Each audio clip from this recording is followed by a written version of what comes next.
les gens de la CEDEAO, là, les dirigeants africains que vous voyez là, ce sont des pantins. Ils sont trimballés, en fait. Imagine quelqu'un qui parle, mais en ayant une oreillette.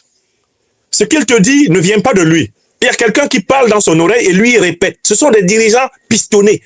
Retenez le mot du président Laurent Gbagbo. Le comportement troublé de la CEDEAO, le comportement névrotique et même psychotique de la CEDEAO, il vient du fait que ce sont des dirigeants qui sont pistonnés. Ils sont mentalement aliénés. Alienatus, en latin, signifie celui qui est guidé du dehors, celui qui est piloté de l'étranger. Alienatus. Ce sont des aliénés politiques. D'accord? C'est pas eux. Quand vous entendez Ouattara se lever pour dire « Nous allons monter un commando de 1500 pour attaquer le Niger », aujourd'hui, on sait que c'est parce qu'il y avait 1500 soldats, il y avait 2000 soldats français qui avaient sauté en Côte d'Ivoire et qui étaient prêts à attaquer le Niger. Quand Alassane Ouattara se dressait comme ça à Cotonou sur ses petits mollets ou bien à Abuja pour dire que lui va attaquer le Niger, en fait, c'est pas Ouattara qui parlait. C'est Emmanuel Macron qui parlait à travers la bouche de Ouattara. Pourquoi? Parce que, comme l'a révélé Jean-Marie Bockel, en fait, dès septembre, il y avait 2000 soldats français positionnés à Abidjan pour attaquer le Niger. Donc, c'est pas Ouattara qui parlait. Alassane Ouattara, c'est le ventriloque de Macron.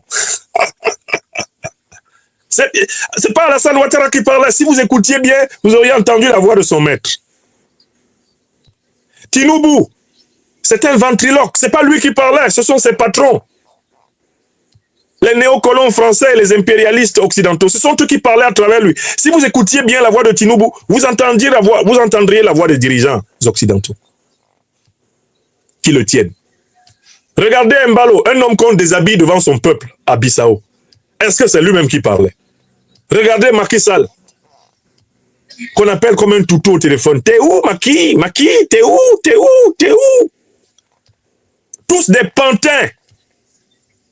Tous des pantins, il n'y en a pas un seul qui parle en son nom propre. Quand vous voyez Patrice Talon, qui lui aussi se lève pour menacer le Niger, c'est-à-dire que vraiment, honnêtement, Talon, je ne sais pas sur quoi il compte.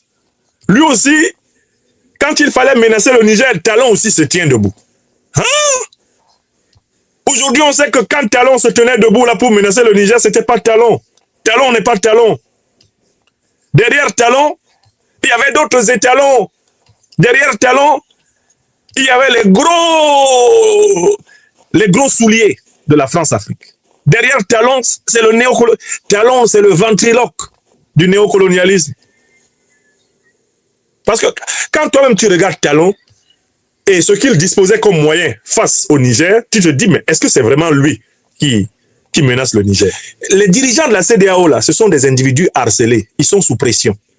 Les sanctions illégales, inhumaines, les sanctions cyniques, criminelles, abominables que la CEDEAO a prises contre le Mali, le Burkina, le Niger, ces sanctions-là ne venaient pas des dirigeants africains de la CEDEAO. Ce sont des sanctions qui ont été dictées par les néocolonialistes français et les impérialistes occidentaux. La preuve. Avant que le Mali ne soit durement frappé en janvier 2022, par les sanctions de la CEDEAO, au mois de décembre 2021, j'avais dénoncé ici une déclaration de 17 pays européens, principalement des pays de l'OTAN, qui menaçaient le Mali de punitions sévères si le Mali s'engageait dans une coopération avec la Russie et la Chine.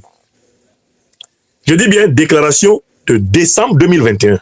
Vous la trouverez. 17 pays occidentaux ont signé pour menacer le Mali de coups et blessures. Et avant décembre 2021, le président français Emmanuel Macron et son ministre des Affaires étrangères d'alors, Le Drian, avaient prévenu qu'ils allaient demander à la CEDEAO de punir le Mali si le Mali continuait de se rapprocher de la Fédération de Russie. Vous vous en souvenez ou pas? Vous voyez comment Diomaye est en train d'être menacé? Mais c'est la France-Afrique qui a lancé la campagne pour dire que les généraux de Diomaye ne sont pas d'accord pour le retrait de l'armée française. C'est la France-Afrique qui est derrière. C'est pour menacer Diomaye qu'il mène la campagne de presse pour dire que, attention, il y a une grogne des généraux au Sénégal. On le menace de coup d'État, en fait. Que s'il continue avec cette affaire de retrait des bases militaires françaises, les militaires vont sortir. Ce sont eux. Et vous comprenez donc le comportement de Diomaye. comprenez pourquoi il est ambigu. Il n'y a pas de délai. Il n'y a pas de délai. Vous devez partir, mais il n'y a pas de délai.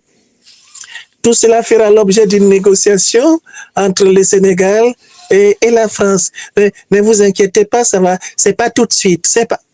Vous savez pourquoi il dit que c'est pas tout de suite? Mais parce qu'il est menacé. Mais le Mali, le Burkina et le Niger ne combattent ni le peuple ivoirien, ni le peuple nigérian, ni le peuple béninois, ni le peuple bissau-guinéen, ni le peuple sénégalais. Ils ne combattent pas les peuples. Voilà pourquoi l'Alliance des États du Sahel a donné une leçon de maturité à la CEDEAO en disant que les citoyens de la CEDEAO sont libres de circuler dans la zone de l'Alliance des États du Sahel. Avec leur papier CEDEAO, ils sont libres de circuler. Il ne leur sera pas fait d'obstacle, sauf ceux qui viendraient, comme les 49 mercenaires de Wagner, viendraient déstabiliser, tenter de déstabiliser les institutions de l'AES. Ceux-là ne sont pas les bienvenus. Le Mali a dit, les Ivoiriens, les Guinéens, les Béninois, les Togolais, les Bissau-Guinéens, les Sénégalais, les Nigérians sont les bienvenus. Toutes les populations de la CEDEAO peuvent continuer de traverser, de vivre, de s'installer dans la zone AES. L'AES n'a pas été créée contre les peuples africains. Elle est au service des peuples africains parce qu'elle est au service de l'idéal panafricain. Or, il vous souvient bien que la CEDEAO, à un moment donné, voulait utiliser les peuples pour renverser l'AES. La CEDEAO s'était mise à faire un chantage au passeport en prétendant que si l'AES ne poussait pas les peuples maliens, burkinabés et nigériens à retourner à l'intérieur de la CEDEAO, alors les passeports de l'AES ne seraient pas reconnus et ne permettraient pas aux ressortissants de l'AES de circuler dans tout l'espace ouest africain librement, comme c'était le cas avec le passeport de la CEDEAO. Vous voyez que la CEDEAO, c'est une organisation qui était prête et qui est prête à utiliser les peuples. L'objectif, c'était de faire quoi? C'est de provoquer une révolte, une rébellion du peuple malien contre le président Assimi Goïta. Une révolte du peuple burkinabé contre le président Traoré. Une révolte du peuple nigérien. Parce qu'en fait, ces gens de la CEDEAO, qui sont au service des néocolons français, des impérialistes occidentaux, espéraient que les peuples privés de la mobilité, de la possibilité de voyager comme ils voyageaient avant, se retournent contre leurs dirigeants. Voilà la politique de la CEDEAO. C'est une politique de déstabilisation dans laquelle ils sont prêts à instrumentaliser les peuples contre les dirigeants et même à opposer les peuples les uns aux autres. Alors que la politique de l'AES est une véritable politique d'intégration. L'AES dit, nous sommes AES, nous, Mali, Burkina, Niger, nous sommes partis de la CEDEAO pour toujours, de manière irréversible. Mais nous gardons un très grand souci des peuples africains. L'AES est une organisation panafricaine. Voilà pourquoi tous les peuples ouest-africains sont libres de circuler dans l'espace de l'AES, sans entrave. Et par là, en fait, l'AES met la CEDEAO dos au mur. Pendant que l'AES autorise au peuple de la CEDEAO de circuler librement dans son espace, qu'est-ce que la CEDEAO peut dire contre l'AES? La CEDEAO peut-elle justifier devant les peuples de la CEDEAO une décision qui consisterait à dire « Oui, nous, Ivoiriens, on a le droit de voyager au Mali, voyager au Burkina, voyager librement au Niger. Mais les Burkinabés, les Maliens, les Nigériens n'ont pas le droit de voyager en Côte d'Ivoire. » Est-ce que la CEDEAO peut expliquer ça au peuple ivoirien? C'est là qu'on sait que l'AES a un niveau tactique et stratégique élevé. Le piège dans lequel la CEDEAO voulait prendre l'AES, l'AES a pris la CEDEAO dedans.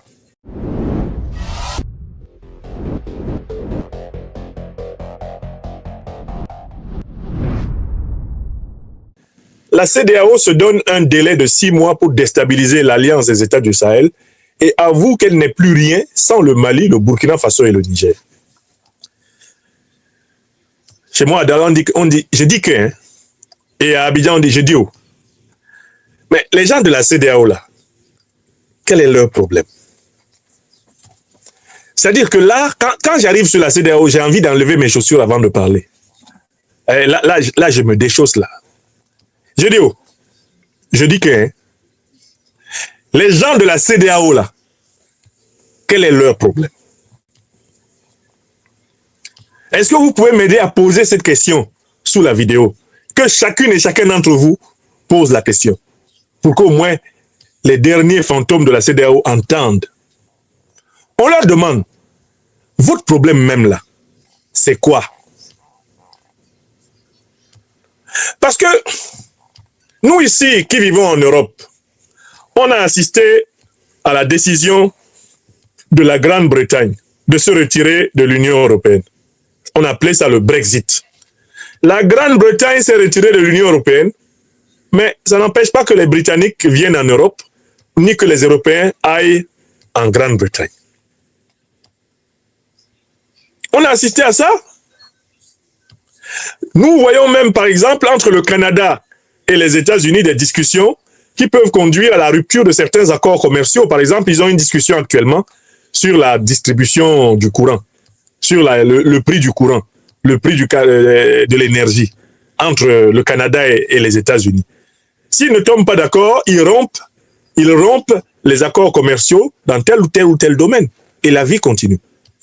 Je dis, il y a eu le Brexit. C'est-à-dire que la Grande-Bretagne a décidé de sortir de l'Union européenne. Et puis elle est sortie.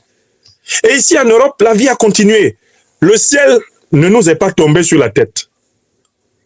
L'Europe ne s'est pas mise à brûler en plein jour. Tu peux toujours prendre l'Eurostar à la gare du Nord à Paris ou à la gare de Lille, Flandre. Tu peux toujours prendre l'Eurostar à Bruxelles. Et puis aller, tu peux prendre comment on appelle ça, le Thalys, et puis aller à Londres.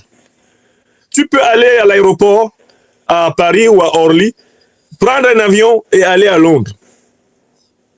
Les Européens vont toujours, eh bien, en Grande-Bretagne, les Britanniques viennent toujours en Europe. Pourtant, la Grande-Bretagne s'est retirée. Le Royaume-Uni tout entier même s'est retiré de l'Union européenne. Mais le Mali, le Burkina Faso et le Niger ont décidé en fin janvier 2023 de se retirer de la CEDEAO. Et dans le cas d'espèce, la CEDEAO se comporte comme si, sans le Mali, le Burkina Faso et le Niger, elle ne peut plus vivre. Comme si, vraiment, ces trois pays-là, finalement, c'était les seuls pays de la CEDEAO. Parce que quand même, il y avait une quinzaine de pays là dans ce machin de CEDEAO. 3 se retirent. Ils sont en train de pleurer. Ils pleurent. Mais même les enfants qui ont un caractère tordu ne peuvent pas pleurer pendant un an quand même. Vous avez déjà vu un enfant qui pleure pendant un an? Quoi qu'il lui soit arrivé, il va quand même sécher ses larmes. Alors on ne comprend pas le syndrome de la CEDEAO là. Quel est le concept qu'on peut appliquer à ce syndrome? Il y a le concept de la langue ivoirienne ordinaire, le concept de goumen-goumen. Mais non, ça, le goumen-goumen ne suffit pas. Je pense que là, la CEDEAO souffre d'un phénomène de goumen-goumen avec un exposant. Je ne sais pas, c'est peut-être exposant 1000. Il faut placer un exposant, mais c'est exponentiel. Quelqu'un t'a quitté il y a un an, tu pleures tous les jours. Quelqu'un t'a quitté il y a un an, tu pleures tous les jours, comme si c'était le premier jour. Quand même, si on te met une grosse gifle et que tu te mets à pleurer, que tu pleures fort maintenant quand la gifle vient d'atterrir dans ton oreille, on peut comprendre. Mais un an après qu'on t'ait giflé, tu pleures encore. C'est toujours la gifle là. Je voudrais d'abord comprendre l'état psychologique de cette organisation. Est-ce que ces gens-là, ils se portent même bien sur le plan mental? Je suis inquiet. Les dirigeants de la CEDEAO ont d'abord un problème de déséquilibre psychique. Ils ne vont pas bien sur le plan psychologique. Ça me pose un vrai problème. J'essaie d'abord de comprendre pourquoi ils s'accrochent. Pourquoi ils s'accrochent aussi violemment? Pourquoi est-ce qu'ils s'accrochent aussi violemment au Mali, au Burkina Faso et au Niger? Et quel est leur état mental? Parce qu'il y a peut-être un problème d'état mental de la CEDEAO. La CEDEAO ne se porte pas bien. Et il faudrait essayer de savoir ce qui se passe dans la tête des dirigeants de la CEDEAO. On ne peut pas avancer dans cette affaire sans comprendre pourquoi ils sont incapables de vivre sans le Mali, le Burkina Faso et le Niger. Alors qu'ils ont dit que ces pays-là, c'était des pays pauvres, qui ne représentaient rien du tout. Ils les ont insultés comme du poisson pourri pendant de très longs mois. Mais je dis que, quel est le problème de la CEDEAO? Prenons ça au sérieux. La question que je pose là, je suis en train de tourner autour d'une question, mais vous ne vous rendez pas compte, c'est une question grave. Hein? Parce que si on ne sait pas quel est leur problème, on risque de rater quelque chose là. Quel est leur problème? Ils se réunissent entre eux et ils passent tout leur temps à parler de ceux qui les ont quittés il y a 1 an et qui n'ont pas leur temps. Parce que nous allons voir en face ce que fait l'AES. Comment l'AES, elle se comporte. La différence entre une organisation de psychopathes politiques et une organisation d'hommes et de femmes normaux. En tout cas, équilibrés, harmonieux. C'est le cas de l'Alliance des États du Sahel. Bon. Alors, je suis obligé de faire des hypothèses pour comprendre le comportement de la CEDEAO. En fait, la CEDEAO va mal parce qu'en fait, la CEDEAO n'avait pas été... Depuis 1991 notamment, quand la fameuse déclaration des principes politiques a été mise en place pour que cette organisation devienne un outil de surveillance politique et économique du néocolonialisme français et de l'impérialisme occidental sur les pays d'Afrique de l'Ouest, à partir de cette date-là, la CEDEAO a perdu la tête. Donc, première hypothèse, la CEDEAO, c'est une organisation qui, en fait, avait perdu la tête depuis longtemps. C'était une folle qui s'ignorait. La CEDEAO était folle, mais elle ne savait pas pourquoi. C'est une observation du président Abdourahmane Tiani, président du Niger, qui m'a amené à creuser pour comprendre d'où vient la maladie de la CEDEAO. À la base, la CEDEAO est créée en 1975 par des chefs d'État ouest-africains qui sont presque tous des chefs d'État par coup d'État. Des gens qui ont pris le pouvoir partout par coup d'État. Mais qui décident de créer une organisation de coopération économique et d'intégration économique. De 1975 à 1991, la CEDEAO va vraiment fonctionner de cette façon-là. Elle va être focalisée sur toutes les initiatives ayant pour but de rapprocher les économies et les sociétés de ces pays. Mais en 1991, le néocolonialisme français et l'impérialisme occidental introduisent à l'intérieur des textes de la CEDEAO une certaine déclaration des principes politiques qui dit que désormais, la CEDEAO est chargée de surveiller la bonne gouvernance, la démocratie et la convergence des sociétés ouest-africaines avec les droits de l'homme tels qu'ils ont été définis par l'Occident. C'est là que la CEDEAO a perdu la raison. La CEDEAO a perdu sa raison d'être. Elle a cessé de fonctionner comme une organisation d'intégration économique pour devenir une organisation de surveillance, de contrôle, une camisole de force.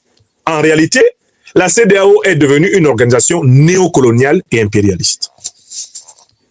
Voilà pourquoi lorsqu'il y a 3 pays de la taille, en effet, du Mali, du Burkina Faso et du Niger qui se retirent, le malaise de la CEDEAO, il n'est même pas économique. Il n'est pas économique. Parce que les échanges à l'intérieur de la CEDEAO représentaient 5%. 5% des échanges économiques de la sous-région. Vous comprenez? Seulement 5%. Le malaise n'est pas économique en tant que tel d'abord, parce que les peuples de la CEDEAO et ceux de l'AES partagent le même espace et sont condamnés à vivre ensemble.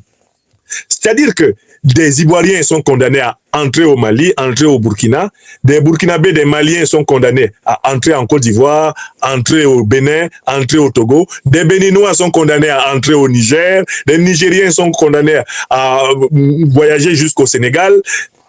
Ces peuples-là, de facto, sont condamnés à vivre ensemble. Ils n'ont même pas besoin d'appartenir à la même organisation. Ils appartiennent au même espace, au même biotope. Ils ont la même géographie. Et ils sont embarqués dans la même histoire. C'est-à-dire que ce n'est pas parce qu'on a créé l'AES et qu'on a créé la CEDEAO que les peuples de l'AES et de la CEDEAO ne continuent pas à vivre ensemble. La preuve, ils vivent ensemble. Ils vivent ensemble. D'abord, ils vivaient ensemble avant la création de la CEDEAO. Et ils vivent ensemble après la création de l'AES. Ils vivent ensemble pendant même que la CEDEAO moribonde et l'AES cohabitent. Donc le fait qui est à l'origine du comportement bizarre de la CEDEAO, ce n'est pas un fait, un problème économique. C'est que, en fait, la CEDEAO était devenue un moyen de contrôle de la sous-région ouest africaine pour des intérêts non africains, c'est-à-dire les intérêts du néocolonialisme français et de l'impérialisme occidental. Alors, ceci nous permet déjà de comprendre d'où vient ce comportement. Les dirigeants de la CEDEAO, là, ce sont des individus harcelés, ils sont sous pression. Et là, j'utilise une deuxième expression que j'emprunte au président Laurent Gbagbo, ancien président de la République de Côte d'Ivoire. Il dit que les dirigeants de la CEDEAO, là, ce sont des individus qui sont pistonnés. Voilà comment le président Gbagbo a utilisé son doigt pour décrire ces gens-là. Il dit, eux tous là, ce sont des gens qui sont pistonnés. Les sanctions illégales, inhumaines, les sanctions cyniques, criminelles, abominables que la CEDEAO a prises contre le Mali, le Burkina, le Niger, ces sanctions-là ne venaient pas des dirigeants africains de la CEDEAO. Ce sont des sanctions qui ont été dictées par les néocolonialistes français et les impérialistes occidentaux. La preuve. Avant que le Mali ne soit durement frappé en janvier 2022 par les sanctions de la CEDEAO, au mois de décembre 2021, j'avais dénoncé ici une déclaration de 17 pays européens, principalement des pays de l'OTAN, qui menaçaient le Mali de punitions sévères si le Mali s'engageait dans une coopération avec la Russie et la Chine.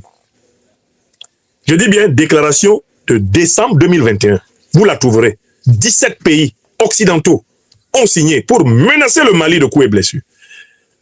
Et avant décembre 2021, le président français Emmanuel Macron et son ministre des Affaires étrangères d'alors, Le Drian, avaient prévenu qu'ils allaient demander à la CEDEAO de punir le Mali si le Mali continuait de se rapprocher de la Fédération de Russie. Vous vous en souvenez ou pas? Vous vous souvenez de ça ou pas, mes chers amis?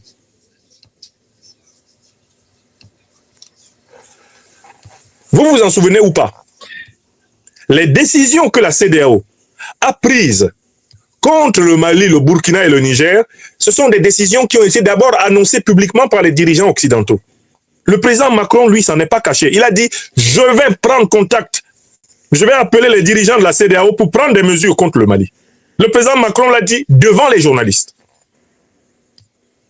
Il l'a dit fin novembre, début décembre 2021, et en janvier 2022, le Mali était frappé de sanctions illégales, illégitimes, de sanctions sauvages. Oui ou non? Donc, en fait, on vient de comprendre pourquoi la CEDEAO va mal. Parce qu'en fait, les gens de la CEDEAO, là, les dirigeants africains que vous voyez là, ce sont des pantins. Ils sont trimballés, en fait. Imagine quelqu'un qui parle, mais en ayant une oreillette. Ce qu'il te dit ne vient pas de lui. Il y a quelqu'un qui parle dans son oreille et lui il répète. Ce sont des dirigeants pistonnés. Retenez le mot du président Laurent Gbagbo. Le comportement troublé de la CEDEAO, le comportement névrotique et même psychotique de la CEDEAO, il vient du fait que ce sont des dirigeants qui sont pistonnés. Ils sont mentalement aliénés. Alienatus, en latin, signifie celui qui est guidé du dehors, celui qui est piloté de l'étranger. Alienatus. Ce sont des aliénés politiques. D'accord? C'est pas eux. Quand vous entendez Ouattara se lever pour dire « Nous allons monter un commando de 1500 pour attaquer le Niger », aujourd'hui on sait que c'est parce qu'il y avait 1500 soldats, il y avait 2000 soldats français qui avaient sauté en Côte d'Ivoire et qui étaient prêts à attaquer le Niger. Quand Alassane Ouattara se dressait comme ça à Cotonou sur ses petits mollets ou bien à Abuja pour dire que lui va attaquer le Niger, en fait, c'est pas Ouattara qui parlait. C'est Emmanuel Macron qui parlait à travers la bouche de Ouattara. Pourquoi? Parce que, comme l'a révélé Jean-Marie Bockel, en fait, dès septembre, il y avait 2000 soldats français positionnés à Abidjan pour attaquer le Niger. Donc, c'est pas Ouattara qui parlait. Alassane Ouattara, c'est le ventriloque de Macron.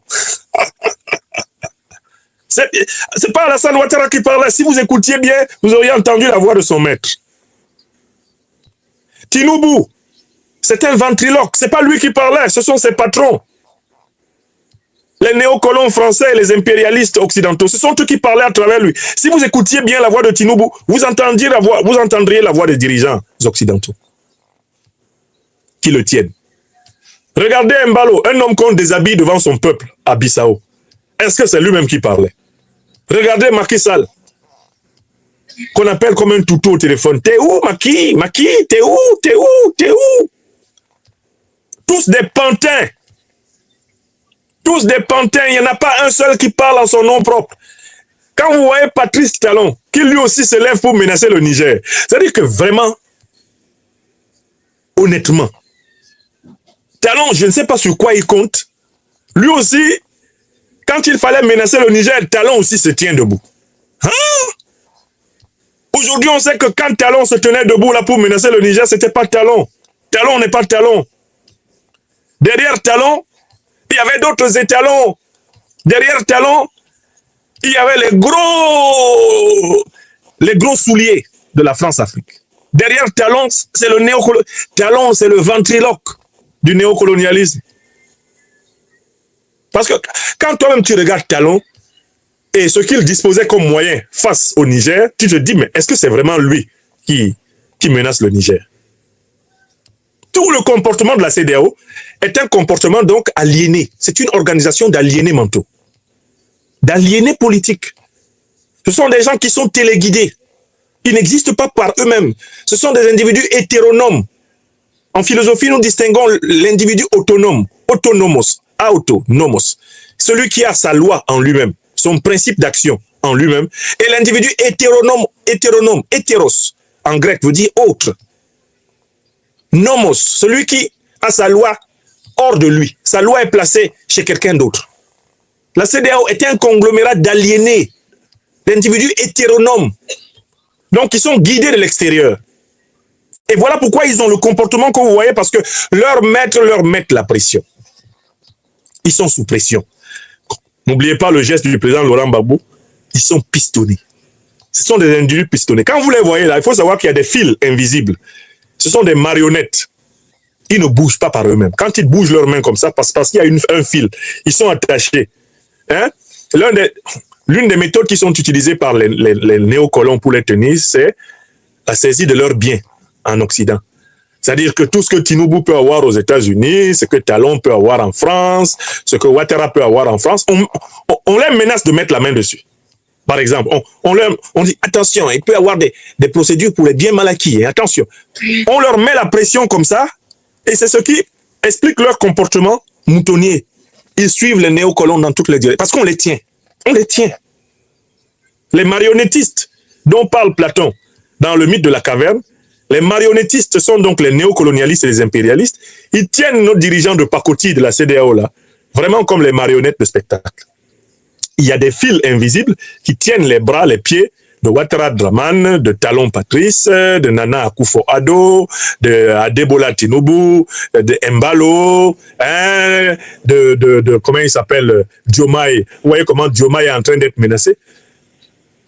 Mais c'est la France-Afrique qui a lancé la campagne pour dire que les généraux de Diomaye ne sont pas d'accord pour le retrait de l'armée française. C'est la France-Afrique qui est derrière. C'est pour menacer Diomaye qu'il mène la campagne de presse pour dire que, attention, il y a une grogne des généraux au Sénégal. On le menace de coup d'État, en fait. Que s'il continue avec cette affaire de retrait des bases militaires françaises, les militaires vont sortir. Ce sont eux. Et vous comprenez donc le comportement de Diomaye. Vous comprenez pourquoi il est ambigu. Il n'y a pas de délai. Il n'y a pas de délai. Vous devez partir, mais il n'y a pas de délai. Tout cela fera l'objet d'une négociation entre le Sénégal et la France. Ne vous inquiétez pas, ça va. C'est pas tout de suite. C'est pas. Vous savez pourquoi il dit que c'est pas tout de suite? Mais parce qu'il est menacé. Il est menacé. Les gars sont là avec des marteaux piqueurs, des marteaux pilons pour les menacer. Voilà la raison de leur comportement. Parce que si vous essayez de comprendre pourquoi ils se comportent comme ça, il vous faut vous rendre compte qu'en fait, ils sont trimballés. Ils sont tripatouillés. Ils sont menacés. D'accord? C'est extrêmement important. Alors, ils décident d'abord de dire que la sortie du Mali, du Burkina et du Niger, de la CEDEAO, devrait prendre effet à partir du 29 ou du 28 janvier 2025. Car les textes de la CEDEAO disent que quand un État décide de partir, il dispose d'un délai d'1 an pour partir. Cet État dispose d'un délai d'1 an pour partir. Mais écoutez, soyons sérieux. Le Mali, le Burkina et le Niger, je le rappelle une fois de plus, quand ils ont quitté en fin janvier 2023, la CEDEAO ont précisé que leur départ avait un effet immédiat. Pourquoi? Parce que la CEDEAO ne respecte pas ses propres textes. Si la CEDEAO respectait ses propres textes, alors là, le Mali, le Burkina et le Niger devraient observer le fameux délai d'1 an qui est prévu par les textes. Mais les sanctions illégales, illégitimes, criminelles qui ont été prises par le Mali, par la CEDEAO contre le Mali, le Burkina et le Niger, elles n'étaient pas prévues par les textes de la CEDEAO. Pourquoi voulez-vous que le Mali, le Burkina et le Niger se soumettent aux textes de la CEDEAO alors que la CEDEAO ne les respecte pas?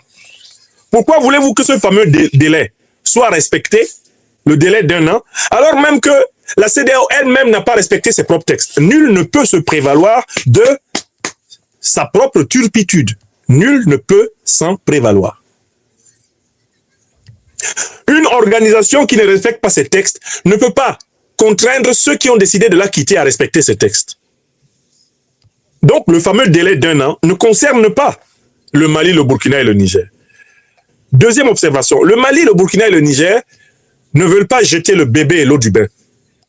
Ils savent que ce sont les dirigeants aliénés de la CEDEAO qui sont à l'origine de la crise qui a entraîné leur départ. Voilà pourquoi, dans le cadre de l'Alliance des États du Sahel, le Mali, le Burkina et le Niger n'ont pas cessé de prendre des mesures pour adoucir, pour amortir les effets de leur départ de la CEDEAO sur les populations. D'abord les populations, bien sûr, du Mali, du Burkina et du Niger, mais aussi les populations même de la CEDEAO. Parce que les dirigeants du Mali, du Burkina et du Niger actuels sont des panafricanistes convaincus. Ils savent qu'ils ne peuvent pas mener et ils ne doivent pas mener une politique contre les peuples de la CEDEAO. Ils sont obligés de mener une politique de lutte contre les dirigeants corrompus de la CEDEAO, contre l'organisation infecte qu'est la CEDEAO. Mais le Mali, le Burkina et le Niger ne combattent ni le peuple ivoirien, ni le peuple nigérian, ni le peuple béninois, ni le peuple bissau-guinéen, ni le peuple sénégalais. Ils ne combattent pas les peuples. Voilà pourquoi l'Alliance des États du Sahel a donné une leçon de maturité à la CEDEAO en disant que les citoyens de la CEDEAO sont libres de circuler dans la zone de l'Alliance des États du Sahel. Avec leur papier CEDEAO, ils sont libres de circuler. Il ne leur sera pas fait d'obstacle, sauf ceux qui viendraient, comme les 49 mercenaires de Wagner, viendraient déstabiliser, tenter de déstabiliser les institutions de l'AES. Ceux-là ne sont pas les bienvenus. Le Mali a dit, les Ivoiriens, les Guinéens, les Béninois, les Togolais, les Bissau-Guinéens, les Sénégalais, les Nigérians sont les bienvenus. Toutes les populations de la CEDEAO peuvent continuer de traverser, de vivre, de s'installer dans la zone AES. L'AES n'a pas été créée contre les peuples africains. Elle est au service des peuples africains parce qu'elle est au service de l'idéal panafricain. Or, il vous souvient bien que la CEDEAO, à un moment donné, voulait utiliser les peuples pour renverser l'AES. La CEDEAO s'était mise à faire un chantage au passeport en prétendant que si l'AES ne poussait pas les peuples maliens, burkinabés et nigériens à retourner à l'intérieur de la CEDEAO, alors les passeports de l'AES ne seraient pas reconnus et ne permettraient pas aux ressortissants de l'AES de circuler dans tout l'espace ouest africain librement, comme c'était le cas avec le passeport de la CEDEAO. Vous voyez que la CEDEAO, c'est une organisation qui était prête et qui est prête à utiliser les peuples. L'objectif, c'était de faire quoi? C'est de provoquer une révolte, une rébellion du peuple malien contre le président Assimi Goïta. Une révolte du peuple burkinabé contre le président Traoré. Une révolte du peuple nigérien. Parce qu'en fait, ces gens de la CEDEAO, qui sont au service des néocolons français, des impérialistes occidentaux, espéraient que les peuples privés de la mobilité, de la possibilité de voyager comme ils voyageaient avant, se retournent contre leurs dirigeants. Voilà la politique de la CEDEAO. C'est une politique de déstabilisation dans laquelle ils sont prêts à instrumentaliser les peuples contre les dirigeants et même à opposer les peuples les uns aux autres. Alors que la politique de l'AES est une véritable politique d'intégration. L'AES dit, nous sommes AES, nous, Mali, Burkina, Niger, nous sommes partis de la CEDEAO pour toujours, de manière irréversible. Mais nous gardons un très grand souci des peuples africains. L'AES est une organisation panafricaine. Voilà pourquoi tous les peuples ouest-africains sont libres de circuler dans l'espace de l'AES, sans entrave. Et par là, en fait, l'AES met la CEDEAO dos au mur. Pendant que l'AES autorise au peuple de la CEDEAO de circuler librement dans son espace, qu'est-ce que la CEDEAO peut dire contre l'AES? La CEDEAO peut-elle justifier devant les peuples de la CEDEAO une décision qui consisterait à dire « Oui, nous, Ivoiriens, on a le droit de voyager au Mali, voyager au Burkina, voyager librement au Niger. Mais les Burkinabés, les Maliens, les Nigériens n'ont pas le droit de voyager en Côte d'Ivoire. » Est-ce que la CEDEAO peut expliquer ça au peuple ivoirien? C'est là qu'on sait que l'AES a un niveau tactique et stratégique élevé. Le piège dans lequel la CEDEAO voulait prendre l'AES, l'AES a pris la CEDEAO dedans. Toute décision que la CEDEAO prendrait pour empêcher les Maliens, les Burkinabés et les Nigériens d'avoir la liberté de circulation dans l'espace CEDEAO, cette décision, les peuples de la CEDEAO sauraient que c'est une décision d'origine étrangère. Parce que les Ivoiriens vont pouvoir dire à Ouattara Draman, mais pourquoi tu empêches les Maliens de voyager librement chez nous, alors que les Maliens nous ont autorisés à voyager librement chez eux? Ouattara Draman, ce n'est pas dans l'intérêt du peuple de Côte d'Ivoire que tu fais ça. Tu le fais pour faire plaisir à tes maîtres français. Tu le fais pour faire plaisir à tes maîtres américains, à tes maîtres européens qui veulent qu'il y ait la guerre entre les Africains pour pouvoir venir voler notre uranium, notre gaz, notre pétrole, notre or, notre diamant, comme ils le font depuis 600 ans. L'AES, en disant, citoyens de la CEDEAO, venez chez vous, venez vous promener chez nous. L'AES accueille à bras ouverts tous les peuples de la CEDEAO, tout en demeurant l'AES. L'AES a infligé une défaite tactique et stratégique à nos aventuriers ambigus de Dakar. Mais si les Sénégalais, qui avaient commencé à contrôler les pièces d'identité maliennes bizarrement, si les Sénégalais, maintenant qui savent qu'ils peuvent venir au Mali, ils peuvent venir au Niger, ils peuvent venir au Burkina avec leurs papiers sénégalais, si les Sénégalais apprennent que Bassirou et Ousmane Sonko veulent continuer à empêcher les Maliens de venir au Sénégal, mais les Sénégalais vont se retourner vers Ousmane Sonko, ils vont leur dire « Waouh, Sonko, mais on ne te comprend plus. On pensait que c'est parce que les pays de la CEDEAO ne peuvent pas se promener dans l'espace de l'AES que toi, tu avais commencé à surveiller les pièces de nos frères maliens. Mais les Maliens disent que les Sénégalais, venez avec la carte d'identité sénégalaise au Mali, il n'y a pas de problème. Laissez même affaire de passeport. Si vous avez une carte d'identité sénégalaise, venez au Mali, passez. Les Maliens disent qu'il faut passer. Venez passer. Venez faire les affaires, venez, venez. Les Burkinabés disent Sénégalais, venez. Les Nigériens disent venez, venez passer. Donc maintenant, tous ces pays vassaux-là de la CEDEAO sont en difficulté. Parce que le Mali, le Burkina et le Niger les ont eus. Ils leur ont dit, mais nous, on est panafricanistes. Nous, on est les vrais panafricanistes. Voilà nos bras. Voilà les mains du Burkina, du Mali et du Niger qui sont ouvertes à toute l'Afrique comme ça. Venez. Soyez les bienvenus, mais respectez nos règles de sécurité. Respectez nos règles de souveraineté. Respectez nos intérêts vitaux. Venez, c'est chez vous. Vous êtes des Africains. Nous, on ne va pas discriminer sur la base du passeport AES contre le passeport CEDEAO. On n'est pas dedans. Venez.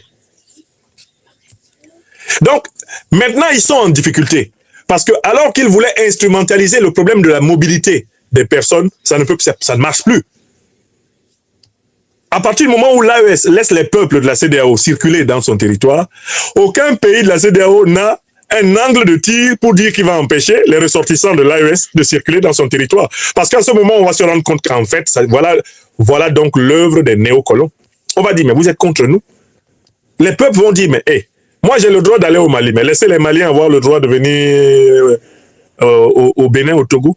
Je peux aller faire des affaires au Mali, mais laissez les Maliens venir faire des affaires chez nous. Je peux voyager au Mali, mais laissez les Maliens circuler. Donc, C'est dans le jeu tactique et stratégique une grande leçon que l'AES leur a donnée. Parce que ce sont, en fait, comme ce sont des malades mentaux, là, les dirigeants de la CEDEAO, ils n'ont pas vu venir. Ils savent pas que à la tête de l'AES, il y a essentiellement des grands tacticiens et des grands stratèges. C'est une grande leçon de stratégie qui leur a été donnée. N'est-ce pas? Donc, l'Alliance des États du Sahel ne va jamais accepter de fondre dans la CEDEAO. Le Mali, le Burkina et le Niger ne retourneront plus à la CEDEAO. Si la CEDEAO se rend compte qu'elle n'est rien, sans le Mali, le Burkina et le Niger, elle n'a qu'à proclamer sa fin. Une organisation humaine, là, elle est une réalité mortelle, comme l'humanité. Si la CEDEAO n'a plus de raison d'être, que les dirigeants de ce qui reste de la CEDEAO se réunissent et déclarent la fin de leur organisation. Ceux qui veulent adhérer au principe de l'Alliance des États du Sahel, qu'ils frappent gentiment à la porte. Le proverbe dit, quand ton frère te dépasse, porte sa chaise. Si vous êtes mal à l'aise dans la CEDEAO, si la CEDEAO vous a rendu fou et bête, si la CEDEAO est invivable pour vous, si la CEDEAO n'a plus de sens pour vous, mais remplissez donc les critères et demandez. On vous ouvrira. Demandez, on vous donnera. Frappez, on vous ouvrira. Si vous remplissez les critères. Mais pour adhérer à l'AES, là, il faut se libérer du néocolonialisme français et il faut se libérer de l'impérialisme occidental. Ça fait déjà 2 conditions. 3e condition, il faut défendre les intérêts des peuples. Voilà 3 conditions pour adhérer à l'AES facilement. Si en Côte d'Ivoire, il y a des dirigeants qui ne sont plus soumis aux néocolons français, ni aux impérialistes occidentaux en général, mais la Côte d'Ivoire peut adhérer à l'AES, ou même elle peut signer avec l'AES un partenariat stratégique avancé, sans même avoir besoin d'adhérer. Si à la tête du Nigeria, il n'y a plus ce Tinubu qui est un pantin américain et anglais, un pantin de Paris, mais des dirigeants qui servent le peuple nigérien, mais qu'est-ce qui va empêcher le Nigeria de passer des conventions ou même d'adhérer à l'Alliance des États du Sahel? Il faut, si vous constatez que la CEDEAO est mauvaise, il faut l'enterrer. Il faut dire la messe de requiem de Dame CEDEAO et qu'on en finisse. Mais on ne va quand même pas transformer la CEDEAO en un os de Morlam. Vous connaissez l'affaire de l'os de Morlam? Morlam est mort parce qu'il ne voulait pas partager l'os avec son ami Moussa. Il voit Moussa arriver, Awa a préparé un os tellement onctueux, un os délicieux et savoureux. Mais Morlam, c'est un avare. Et la CEDEAO, là, c'est Morlam. Très avare, très méchant, très cupide. Avec un manque de reconnaissance pas possible. Quand son ami Moussa pointe là, au lieu de dire à sa femme, ah ouais, il faut servir la nourriture, je vais manger avec Moussa, Morlam se met à simuler que lui, il est gravement malade. Mais c'est le comportement de la CEDEAO. La CEDEAO, c'est Morlam. Ils sont là, oh, depuis que le Mali, le Burkina sont partis. Moi, je ne peux plus vivre, je ne peux plus respirer. Hey, je suis en train de mourir. On dit CEDEAO. C'est comment? Bon, si tu dois mourir, meurs. Et si tu ne veux pas mourir, viens et asseyons-nous et discutons et entendons-nous. On peut vivre ensemble, à condition que tu respectes les règles justes que nous nous sommes fixées. Donc voilà la CEDEAO qui est en train de faire son Morlam. Oh, si le Mali ne revient pas, maintenant on leur donne 6 mois. Ah, si dans les 6 mois ils ne sont pas revenus, ah, on va faire un caca nerveux. Aïe, aïe, aïe, on va péter un câble. Ah, nous la CEDEAO, non, on va diafoule, on va mélanger le coin. Si le Mali, le Burkina et le Niger ne sont pas revenus dans les 6 mois, moi, Alassane Dramane Ouattara, ça va chauffer. Et on dit, c'est comment? Chez moi, à Douala, au Cameroun, on dit l'amour n'est pas forcé. L'amour, là, ce n'est pas forcé. C'est quel goumen exponentiel logarithmique? Un goumen quantique, hypersonique. On peut faire ça, coller, cimenter, comme dirait Sidiki Diabaté. CEDEAO, il y a quoi? Est-ce que tu es né sœur siamoise de l'AES? Vous êtes né collé? Non, même les siamois, comme dit Go Michel, on ne les sépare. L'AES a dit, voilà ta route, va vers le néocolonialisme français, CEDEAO. Va vers l'impérialisme occidental, va et meurs. Parce que ceux-là, ce sont des dispensateurs de mort. Va. Et tu veux pas, tu vas et puis tu cries, oh, me voilà qui suis en train de mourir comme ça. C'est de la faute à l'AES. Si je ne vais pas bien, c'est la faute à l'AES. Si vous me voyez, hein, si vous ne me voyez plus, c'est là où on dit, oh, s'il te plaît, si tu veux mourir, meurs, qu'on t'enterre. Et si tu veux vivre aussi, change d'habitude. Quitte dans ça. Quitte dans cette sorcellerie dans laquelle tu t'es installé et rejoins l'Afrique des libertés. La CEDEAO, c'est mort l'âme. Et l'AES est dans la position de Moussa. L'AES a dit à Awa, amène l'os. On mange ça, qu'on en finisse. Et ce Moussa, on l'enterre. Et puis toi-même là, tu viens avec nous. Awa là, ce sont les peuples de la CEDEAO. Dans l'histoire de l'os de Morlam. Awa, ce sont les peuples de la CEDEAO. L'AES va les récupérer tous.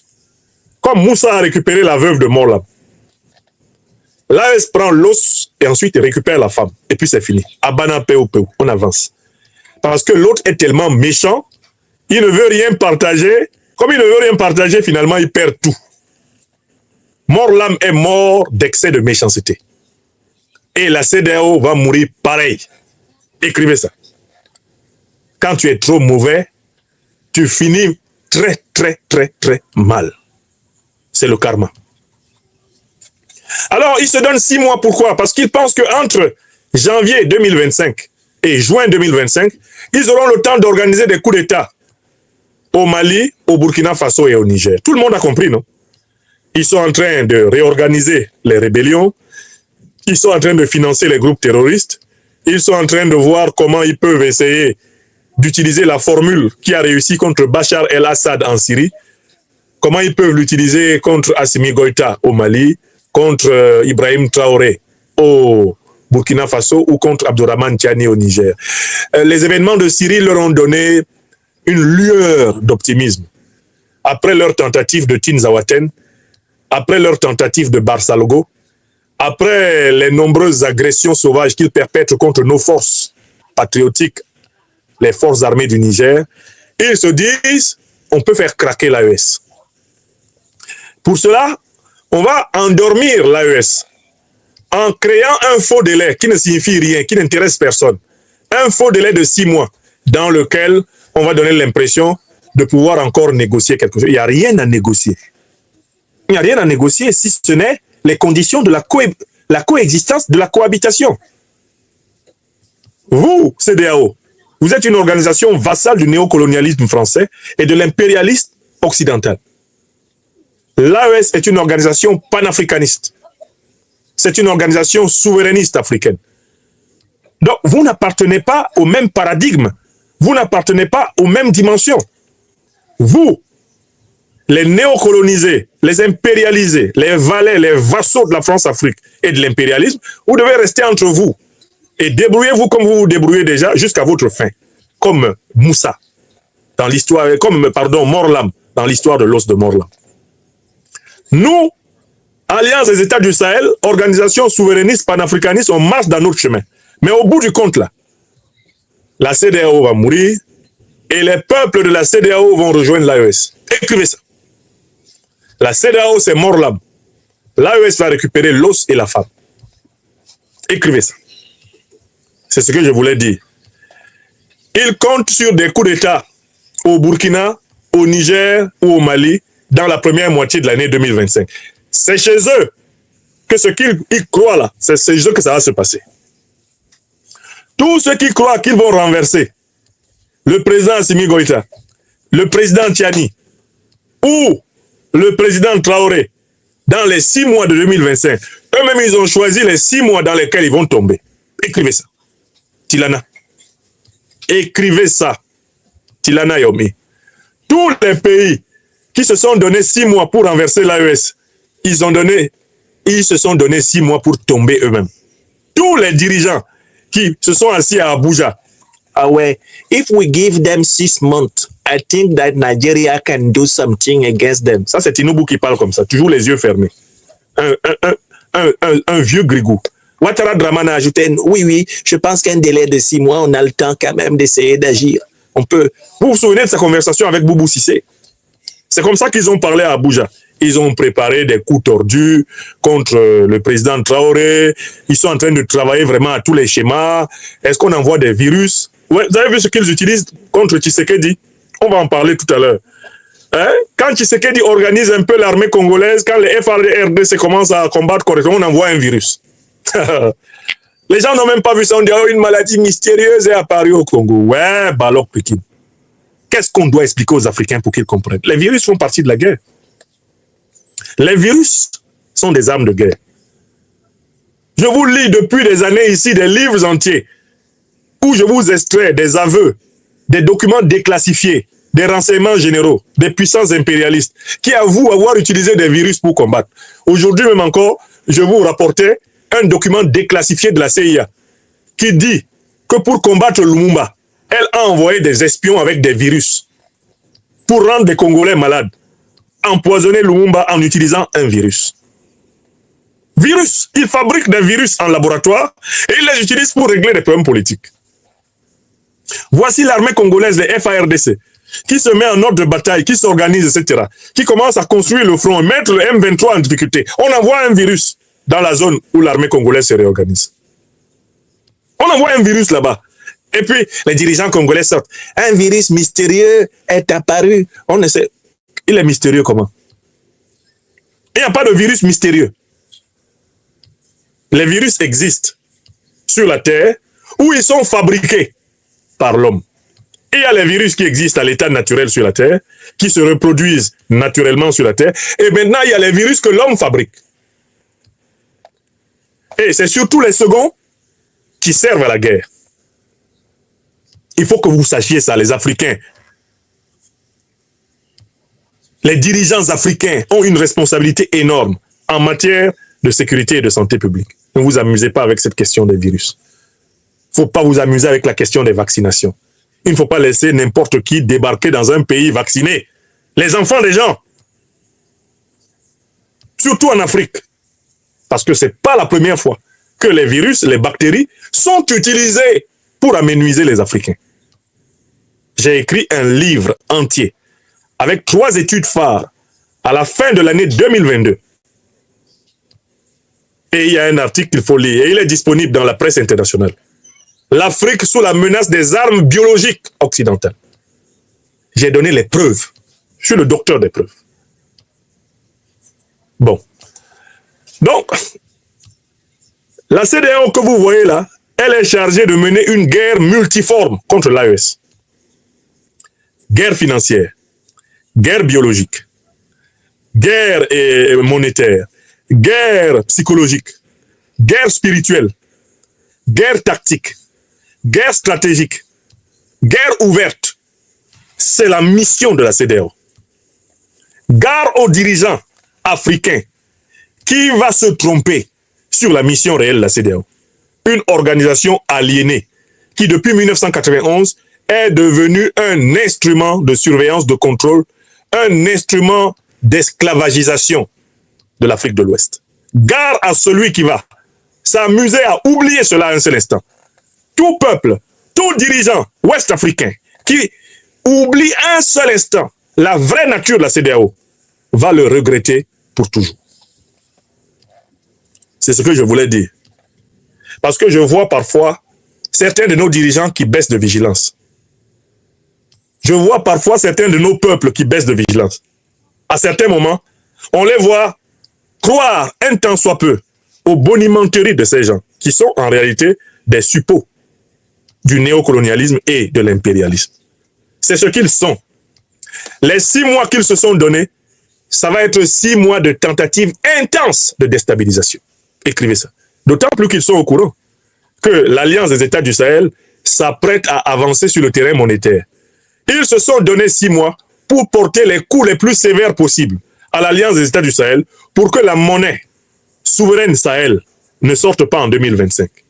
C'est pour ça qu'ils se sont donné 6 mois. Ça va être 6 mois de haute sorcellerie. 6 mois de déstabilisation redoublée, intense. Gare, gare, gare à ceux qui se laissent endormir par le faux rythme choisi par la CEDEAO. Gare, gare, gare à ceux qui vont se promener sur les réseaux sociaux quand des ministres, des dirigeants de la CEDEAO disent des choses gentilles pour les reproduire. Oh, ça c'est bien. Enfin, Alassane Ouattara a dépêché un ministre. Il a dépêché un ministre au Burkina, au Mali. Il a fait ça. Gare à vous. Gare à vous. Gare à vous. Qui êtes facile à embarquer et qui vous retrouvez très rapidement au village de Si Je Savais. Nous sommes là pour vous aider à rester vigilants, éveillés, lucides. Le séjour d'un morceau de bois dans l'eau ne le transformera jamais en crocodile. Une organisation de néocolonisés, de vassaux, ne changera jamais pour la tendresse ou la beauté de vos yeux, sa manière inimitable de s'asseoir. Opportunité de formation en élevage du poulet local en Afrique. Est-ce que vous avez un projet d'installation d'une ferme de poulet local? Est-ce que l'élevage du poulet vous intéresse réellement? Est-ce que vous rencontrez déjà des problèmes sur votre ferme? Des problèmes concernant les maladies, la croissance, la chute de ponte ou même des problèmes liés à la fabrication d'aliments. Vous voulez maîtriser la fabrication d'aliments pour rentabiliser votre élevage de poulet. Les amis, est-ce que vous avez besoin de connaissances, d'une formation pour réellement rentabiliser? Cette formation, c'est pour vous. Pour ceux qui ne me connaissent pas, je suis le coach Emmanuel Agronome, un technicien supérieur. Je suis un producteur du poulet local, PDG de l'entreprise Fika Poulet, une entreprise spécialisée dans la production, dans la transformation et dans la commercialisation du poulet local 100% africain. Nous, on ne fait pas les poulets importés, on ne fait pas l'élevage des poulets de chair, on ne fait pas l'élevage de la poule pondeuse. On est plus spécialisé dans la race locale. Maintenant, je vais vous expliquer ce qui se passe dans notre entreprise et comment nous on rentabilise. Les amis, nous avons juste des reproducteurs. Des reproducteurs, c'est des sujets de 6 mois qui nous donnent des œufs fertiles. L'œuf que nous on obtient, c'est des œufs fertiles. Maintenant, les œufs fertiles sont amenés dans l'incubateur où ils vont passer 18 jours dans l'incubateur, après 3 jours dans l'éclosoir et nous avons les poussins. Les poussins qui représentent la matière première pour rentabiliser réellement votre élevage du poulet. Ça veut dire chez nous, on n'achète pas les poussins. C'est ce qui fait réellement qu'on rentabilise 3000 poussins en 1 mois. C'est ce qu'on obtient et nous allons multiplier ça dans les années à venir. Alors pour vous aider à nous ressembler, à rentabiliser votre élevage, nous organisons chaque dernière semaine de chaque mois une formation pour aider la communauté noire. Nous avons 2 types de formation. Il y a la formation de production. C'est quoi la formation de production? Au cours de la formation de production, nous allons parler du mythe autour du poulet. Pourquoi ils ont créé réellement le poulet Goliath? Il faut comprendre pourquoi ils ont créé le poulet Goliath. C'est quoi les avantages du poulet Goliath? Quels sont les produits dérivés d'élevage du poulet Goliath? Nous allons après parler des maladies traitement, de la fabrication d'aliments. Les amis, la fabrication d'aliments, 80% des dépenses sont liées à l'alimentation. Donc, il faut maîtriser la fabrication d'aliments aujourd'hui pour rentabiliser votre élevage de poulet. Après, nous allons parler de la gestion de l'incubateur et de l'éclosoir. Nous allons parler après de quoi? De la rédaction de projet. Si vous avez un projet d'élevage de poulet, il faut rédiger le projet. Voir si ce projet est rentable à long terme. Il faut d'abord rédiger le projet. Donc, on va vous apprendre à rédiger un projet de poulet. Et la rédaction d'un projet débute toujours par un objectif. C'est quoi votre objectif dans le poulet? Les amis, pour finir, on va vous parler de commercialisation. Vous ne pouvez pas venir dans le poulet sans avoir le marché d'écoulement. On va vous apprendre les marketing de communication, marketing de vente et marketing du produit. Sans le marché d'écoulement, il n'y a pas d'élevage de poulet. Ça, c'est la première formation appelée formation de production. Le coût de cette formation, c'est 180 $, 100 000 francs CFA. Si vous êtes déjà intéressé, le numéro est devant vous. Après, nous avons la formation complète.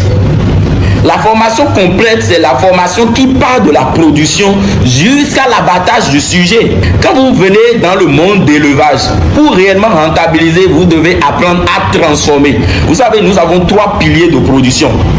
La production, la transformation et la commercialisation. Vous ne pouvez pas seulement vous arrêter à la production. vous n'allez pas réellement rentabiliser. C'est vrai que vous allez gagner d'argent, mais c'est pas encore ça rentabiliser. Il faut venir au niveau de la transformation. Et quand on parle de la transformation au niveau de la race locale, au niveau du poulet, c'est comment installer votre abattoir. Donc, au cours de la grande formation, la formation complète, on parle de l'installation d'un abattoir ou une tuerie. Si vous n'avez pas les moyens, au lieu d'installer un abattoir, vous installez votre tuerie simplement. Nous allons parler des diagrammes. Nous allons aussi parler des étapes à suivre pour abattre les volailles. Parce qu'il y a plusieurs étapes pour abattre et produire une viande de qualité. N'oubliez pas que vous voulez mettre dans l'assiette de la population une viande de qualité. Donc, il faut respecter d'abord les normes d'hygiène. Et là, nous allons parler aussi des normes HACCP. Les normes HACCP, c'est des conditions que vous devez respecter pour ne pas infecter la viande. Et pour finir cette formation, nous allons parler de quoi? De la traçabilité. Si réellement vous voulez devenir une entreprise qui se respecte, une entreprise qui va rouler avec des millions, avec des milliards, vous devez agir sur la traçabilité de votre produit. Et la grande formation, la formation complète, elle est à $360, 200 000 francs CFA. Le bonus ici, c'est que vous allez intégrer une communauté. Vous allez rester avec nous. Vous savez, quand vous rencontrez des vrais éleveurs qui rentabilisent, vous gagnez en expérience. Donc voilà les deux types de formations qu'on dispose au sein de notre communauté. Et si vous êtes intéressé par nos formations, il y a un seul numéro. Le numéro là, c'est le numéro de formation. Vous appelez, vous envoyez votre nom, prénom et vous faites votre inscription, on met votre nom sur la liste. Chaque fin du mois, on organise des formations, mais les places sont limitées. On a besoin seulement de 10 personnes chaque mois. Et comment cette formation, ça fonctionne? Les amis, il faut vite faire l'inscription avant la fin du mois. Et là, vous avez des liens, vous avez des vidéos, vous avez des documents. Et vous finissez de suivre les vidéos, de faire la lecture de ces documents. Et le jour même de la formation, vous posez des questions. Là, vous avez déjà une idée de ce qu'on appelle l'élevage avant le jour de la formation. Et là, vous avez le temps pour poser tellement de questions. Chez nous, il n'y a pas de questions bêtes. Chers membres de la communauté des entrepreneurs, la connaissance, seule la connaissance va vous permettre de rentabiliser votre élevage de poulet. J'attends vos inscriptions. Inscrivez-vous massivement à cette formation. Et ensemble, nous allons atteindre notre autosuffisance alimentaire et aussi parler de souveraineté alimentaire. Ensemble, les amis, nous pouvons lutter contre l'importation de la volaille, des poulets congelés, des poulets morts. Il faut commencer la production, mais surtout de la production du poulet local 100%. J'attends vos inscriptions. Merci beaucoup. Le numéro est devant vous. Ce numéro, c'est uniquement pour la formation. Quand vous appelez, c'est pour acheter une formation. C'est pour prendre des renseignements sur la formation et vous inscrire. Merci beaucoup et à tout à l'heure.